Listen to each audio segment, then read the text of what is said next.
যে আমি তার বক্তব্য যখন শুনতাম, তার মাথা নাড়ানো, তার হাত নাড়ানো, এটা দেখে আমি কলিজা দিয়ে এটা বুঝতাম যে তার এই কথাগুলো কোনো রকম নাটক বা মেক নয়, বরং হৃদয় উৎসারিত কথা। বক্তব্য অনেকেই দেয়, অনেক সুন্দর সুন্দর স্বপ্ন দেখায়, অনেক লম্বা লম্বা হুঙ্কার ছাড়ে, কিন্তু আমি ইয়াকিনের সাথে এই কথা স্পষ্ট বুঝেছি যে শহীদ শরীফ ওসমান হাদি তার জবান আর তার দিল বরাবর ছিল। সে হৃদয়ে যা লালন করেছে তা জবানে উচ্চারণ করেছে।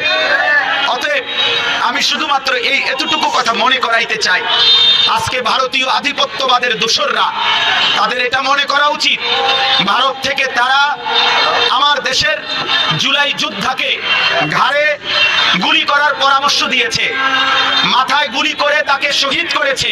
বাংলাদেশের জনসংখ্যা কম হতে পারে, তোদের ভারতের জনসংখ্যা বেশি হতে পারে, কিন্তু